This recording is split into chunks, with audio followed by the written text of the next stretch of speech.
Hello, my name is Ahn Sook Kim. I am from Daegu, South Korea. Welcome to the World Storytelling Cafe.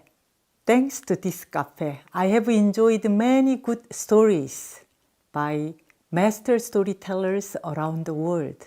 And now I am very honored to tell a few Korean stories here.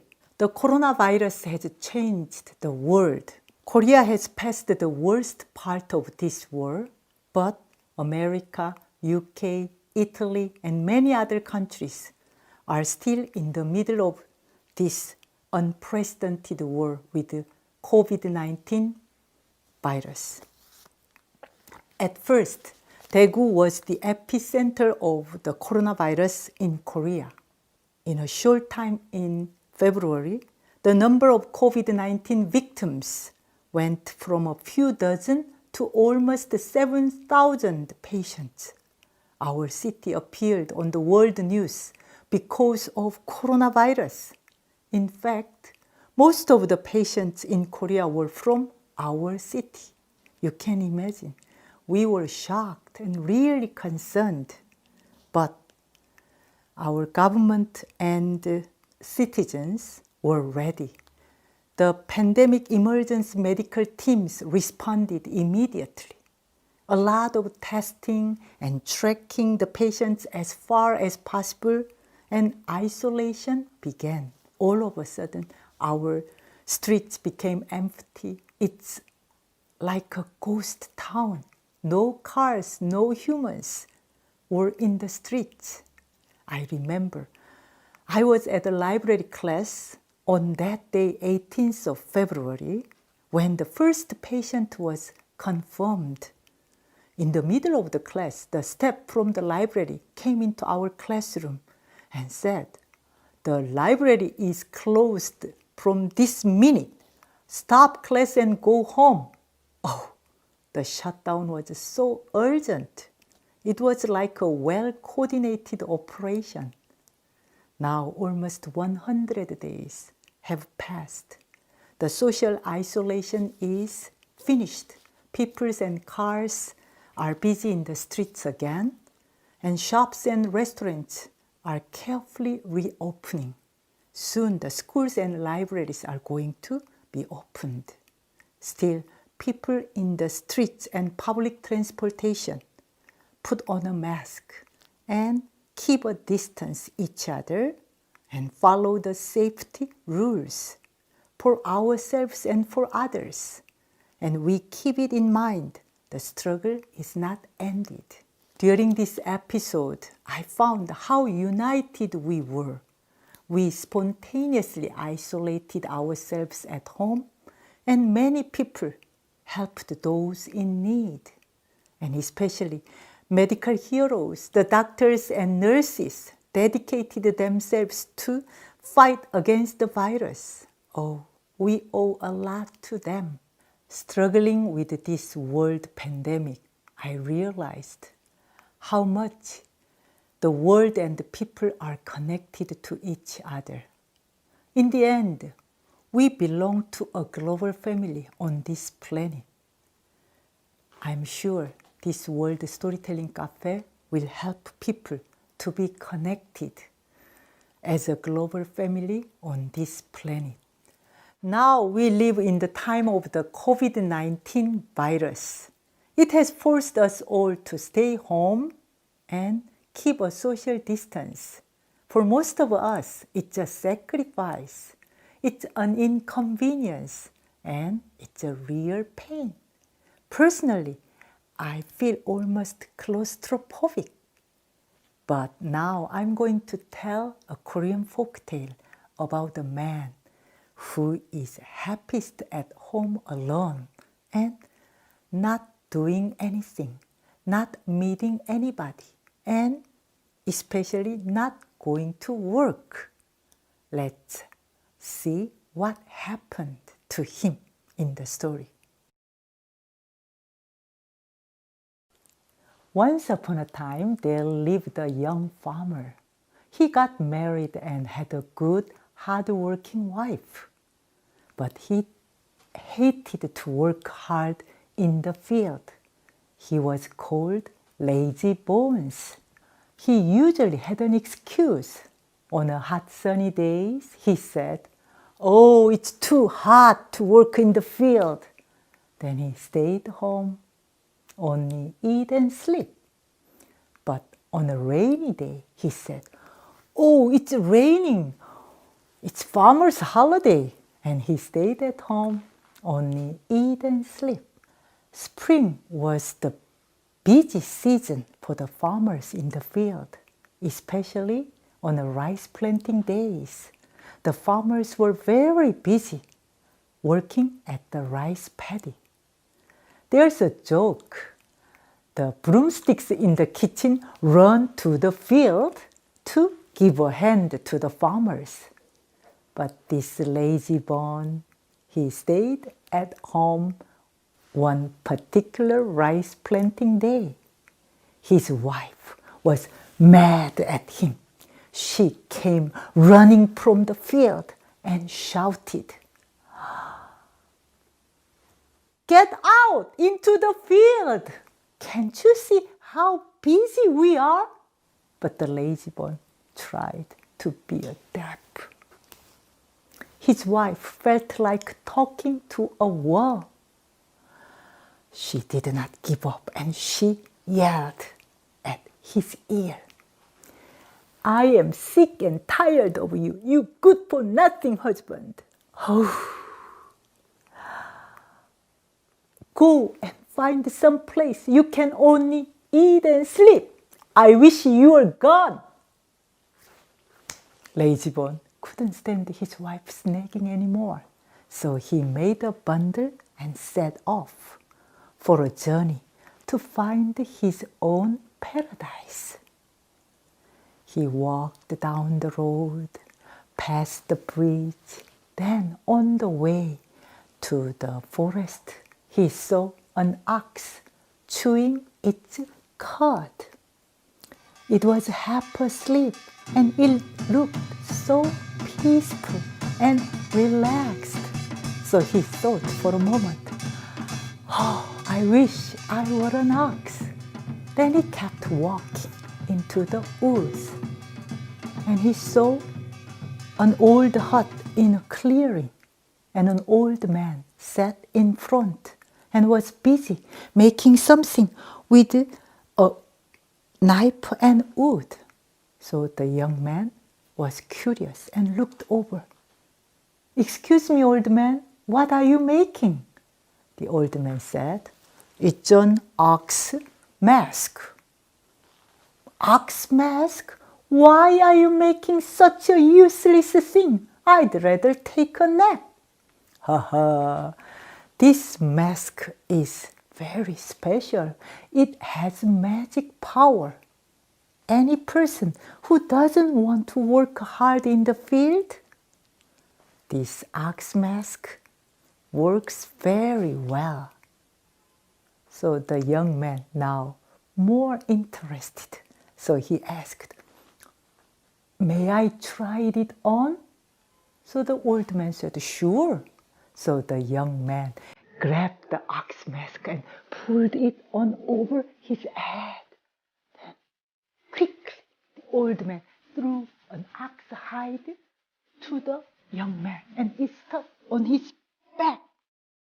Then all of a sudden, the young man felt something squeeze on his body. "What's happened? Take this mask off. I must be sick." He screamed in terror, and he was frightened. But something quickly covered his whole body.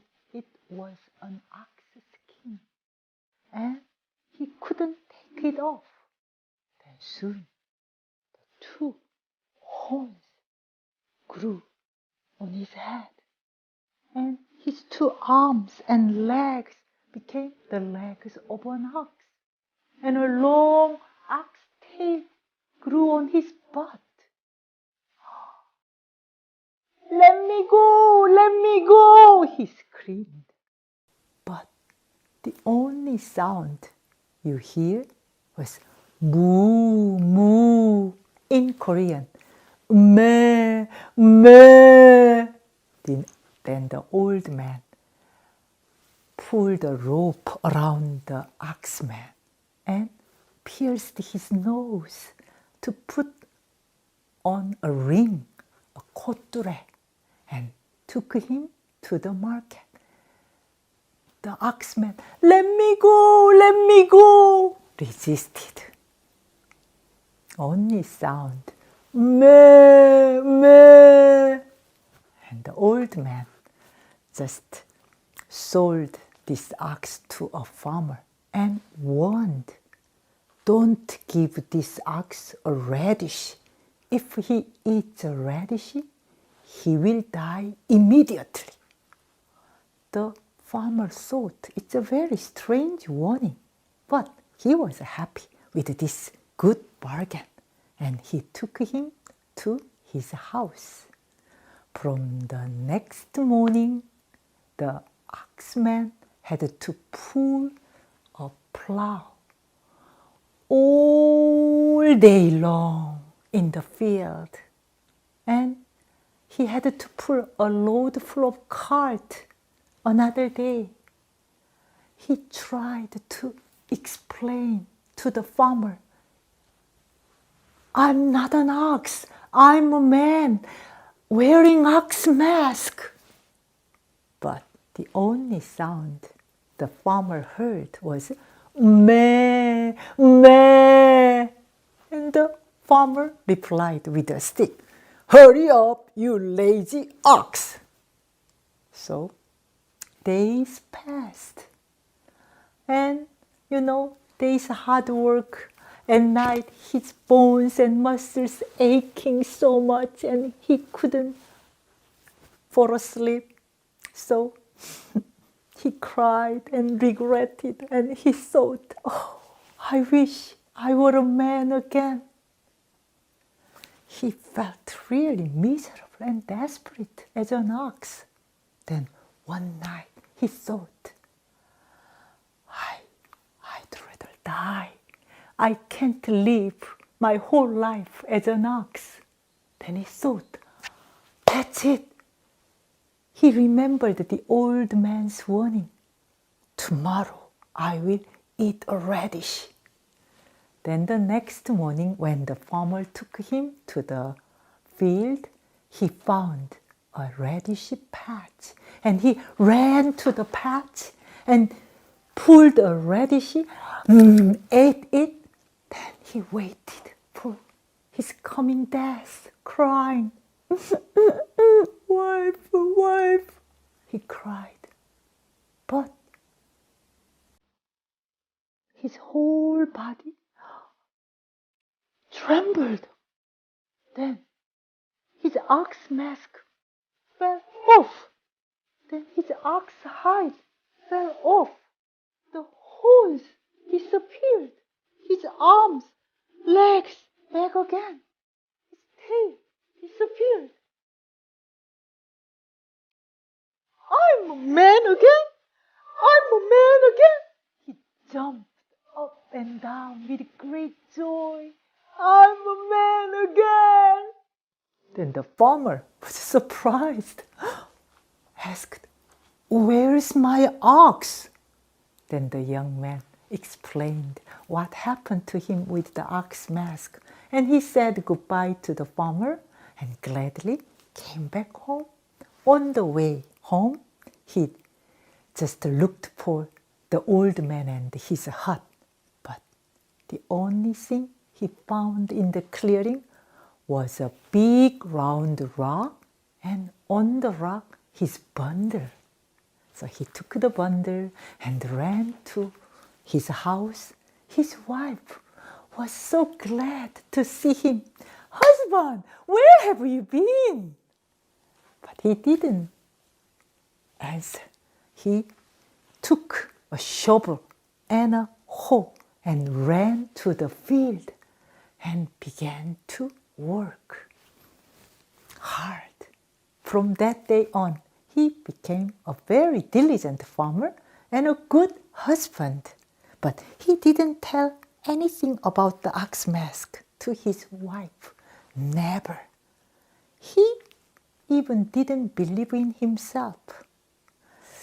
Was it a dream? No, it was not. Anyway, he became a really diligent person. Tigers have a very special place in Koreans' heart.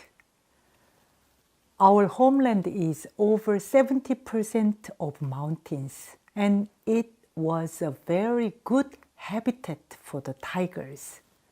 Tigers lived high up in the mountains on remote areas, and also tigers lived in the woods near villages and settlements.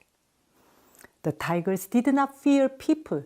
People were afraid of tigers. For countless centuries, tigers ruled this land. They were the biggest and most terrifying animals to our ancestors. So sometimes people were hurt and killed by tigers, and hunters made a huge effort to kill the tigers. It is not surprising then that tigers became an integral part of Korean folklore. In our folk tales, the tigers appear as strong but humble, grateful, righteous, and noble creatures. They were our friends, guardians, mentors, and maternal figures. But they also appeared as greedy, foolish, gullible, and vain creatures. Love for the tigress is a very old legend from a book named Three Kingdoms Magical Stories, 삼국유사, collected by a monk named Il-yeon about 1,000 years ago. The second story is a folktale about several hundred years ago in Gangwon province, a mountainous region in Korea. And most ferocious tigers' habitat it was. This story is based on an English translation book, Tiger Burning Bright, by the Catherine J. Crane Foundation in Ewha Women's University. Long, long ago in Silla Dynasty, there was a temple in Sarabal, and people went there to pray for their wishes. And the temple gave a festival on particular time of a year, and at the festival, hundreds of thousands of people gathered in the temple garden, and they circled around the pagoda, praying Buddhist chant, 나무아미타불, 관세음보살. They believed the pagoda had special power to grant them their wishes. One late night during the festival, after the crowd all went off to their house, a young man named Kim-hyun was there alone. Then he heard footsteps behind him. He looked back and he saw a beautiful young woman was there praying. She was so beautiful, like lotus flower blooming in the moonlight. So he mesmerized and gazed at her. The young woman stopped and looked at him. Their eyes met. Like a magic, there was love. And night after night, they met at the pagoda and prayed together, and their love deeper and deeper. Then one late night, Kim-hyun escorted her to her house. Her house was deep in the woods. When they arrived at the house, her mother came out and was surprised to see the stranger. And she said to her daughter, "Daughter dear, your brothers will come soon. What will they say? You must hide him quickly." So the young woman handed him and led him to the loft. Kim Hyun was waiting. Soon he heard tiger's footsteps outside the house. Then 3 huge tigers bolted into the house, and they smelled humans, fresh blood, and they searched here and there. Kim Hyun was terrified. Any minute he can be the tiger's dinner. He was there in terror. Just then, a thundering voice from heaven shattered the house. The voice said, "You villains, you have killed too many people, my innocent people.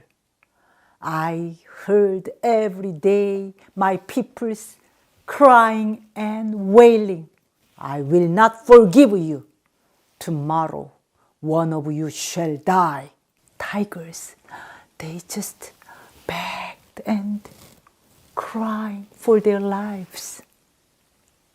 Then the young woman said in a stern voice, "Dear brothers, please promise me you are going to leave here right now and go to the deep mountains and never kill another innocent human again." Then the 3 brothers thanked and swore they would honor their sister's sacrifice, and they bowed and ran off. Kim Hyun came out from the loft and said to the young woman, "Thank you for saving my life."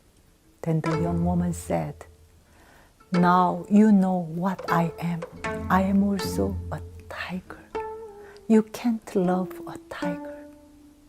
But Kim Hyun said, "Yes, I do love you. Though you are a tiger, but your good heart is the same as humans. Why must you die? Your brothers should die." But the woman said, "My dear, my decision is made. Please promise me. Tomorrow I will appear in the marketplace and make a big commotion. Then the king will order whoever slays me will get a great reward. It must be you. Promise." Kim Hyun hesitated, and even before promise, everything vanished. And Kim Hyun found himself lying on the grass in the clearing. The next morning, Kim heard a huge tiger went rampant through the marketplace in Seorabol. The whole town was panicked. Nobody could kill the ferocious tiger. And the king ordered, whoever kills the tiger will get a great reward. So Kim Hyun followed the tiger's footsteps into the woods. Then the tiger looked back, and the next moment she became the woman again and said, "Now, do it now as you promised." Kim Hyun drew his dagger, but he hesitated and asked, "Is there anything I can do for you, my love. Then the woman said, my love, please build a temple for me and pray for me. I wish I were born as a human in the next life. That's what I had prayed at the temple. So Kim Hyun said, I promise. But he hesitated. He shook. How could he kill his beloved woman? Then the woman snatched the dagger from him and plunged it into her neck. Kim jumped to grab the dagger, but it was too late. The red blood gushed out of the wound. And the woman said, please don't grieve, my love. We will meet in the next life. And pray for me. It was her last word. And he held her and wept. Then the woman became a tiger again. The next minute, people came over and saw a dead tiger and a young man. And soon the king gave him a great reward. And he built a temple, named it Ho-won-sa. It means Tiger's Wish Temple. You know, the temple already gone long ago. Time may erase the temple, but the beautiful and strange love with a man and a tigress remained for a long time in Koreans' heart. Once upon a time, on a remote mountain, a lone traveler was walking along a trail. He was carrying a big, heavy load on his back. He was a salt peddler, backpacking salt from village to village, from door to door. Though he was in his 30s, he looked twice as his age. The sun was completely gone and there was no human dwelling near the trail. The salt peddler was hungry, tired, and scared. Then, all of a sudden, he saw a faint glimmer of light. It was a hunter's shabby hut. He was running into the house, shouting happily, "Hello, hello, anybody home?" A woman in her 30s appeared at the door. "Who are you at such a late hour?" "Oh, I'm so sorry for bothering you. Could you please let me stay the night here?" But the woman hesitated. Then she said, "My husband isn't back from the market. Did you happen to see anybody on the road?" "No, I saw neither man nor a beast." "Oh, well, then please come in." The salt peddler followed the woman into a small room.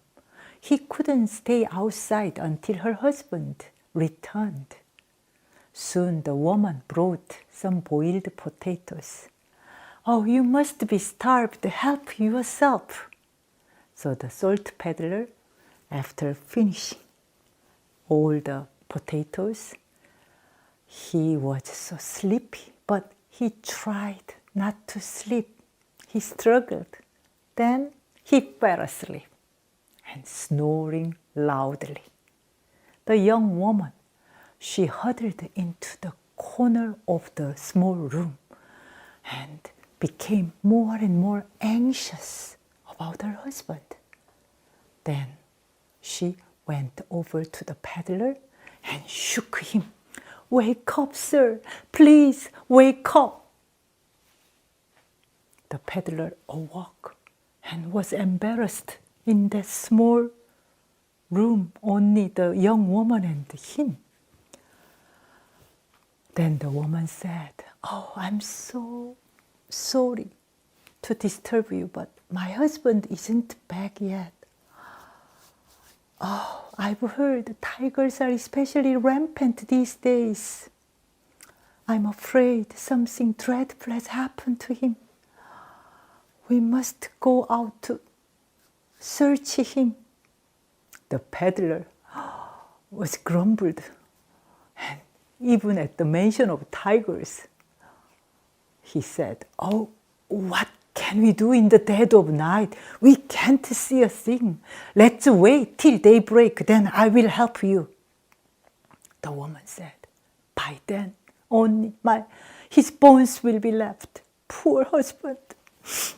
We must go right now." So the salt peddler reluctantly followed her. Then she gave him an axe and lit a torch for herself. "Follow me." After wandering around some time through the forest, up and down the mountain woods, they saw a piece of cloth soaked with blood on a branch of a tree. But she realized it was her husband's clothes. She turned pale, gritted her teeth. She just gripped the clothes tightly. It was obvious her husband had been attacked by a tiger. They followed the bloody trail for a while when suddenly the peddler gasped at the two fierce eyes of a tiger glaring at him. Blood was still fresh on its mouth, and under his paws sprawled a mauled body of a man. Oh, the woman looked down at her husband and stepped up to the tiger. Already the axe was gripped in her hands, and her eyes ablaze. "You wretched brute! You are not going to fatten yourself on my husband's flesh! Never!" And with a shrill cry, she whacked the tiger between the eyes with her axe. Yeah! Kum! The huge tiger dropped dead, just like that. The woman collected what remained of her husband. Tears streamed down on her face, and she said to the peddler, "We have to take him home. Will you follow me with the torch, or do you want to go with this body?" The peddler fidgeted a while. Then he shouldered the corpse of the man and walked ahead. When they arrived at the house, the woman laid the body of her husband in the room. Then she went out to the yard again and began to sharpen her axe until the blade gleamed cold and sharp. The peddler was frightened and said, "Oh, what are you going to do with that axe? The tiger's dead." But the woman said, "For the same reason I walked behind you with the torch. I know the tiger I killed was a male, and its mate will surely get revenge. I know a woman's heart works the same way. It's not over till one of us is dead." Towards daybreak, with a furious roar, the tigress appeared at the house. Its roar scared the peddler out of his wits, and while the man was shrinking back, the woman stepped. She'd been waiting for all night this moment. she stepped out into the yard, and her gleaming axe gripped in her hand. The eyes of the woman and the tiger clashed. Neither one showed a second thought. The tiger beat the earth and howled, and the woman sidestepped. The blade of the woman's axe glinted gold in the rising sun. Then she suddenly let out a fierce yell and whacked the tiger with her axe. The tigress dropped dead. The woman threw away her axe and gazed down at the tigress. Then she lifted her eyes to heaven and wept her heart out. Husband, the salt peddler didn't want to witness any more of these gruesome scenes. He hurried to leave. Then the woman stopped him and said, "Thank you for helping me to avenge my husband." And she went into the room and brought out some dried animal skin and herb and some coins. She gave it to him and said, "Thank you. When we came into this mountain with my husband, we promised to each other, live together and die together. Now I can see him without shame. Thank you." And the peddler take her gifts and departed. When he reached the top of the mountain, he wanted to one last look back the house. He saw the woman at that moment setting fire to her house and walked into the room where she had laid her husband's body. Then the next moment, the flame engulfed the house. The salt peddler was shocked and almost collapsed. He murmured, "What a woman, what a tiger. 나무아미타불 관세음보살." Then she departed for his next journey.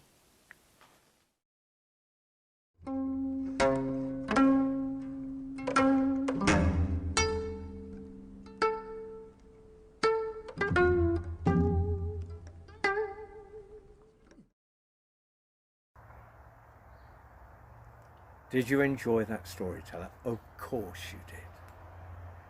And if you enjoyed it, like the minstrels of old, we're passing around the hat. And if you have some, whether it's paper or coin, our storytellers would appreciate what you put in. Every penny you put in goes directly to that storyteller through PayPal. All you have to do is go to worldstorytellingcafe.com, click on today's stories or click on that storyteller, and there'll be a hat below the story, and you can just drop a little in that hat. Well, thank you for listening. And if you can afford it, we'd appreciate it.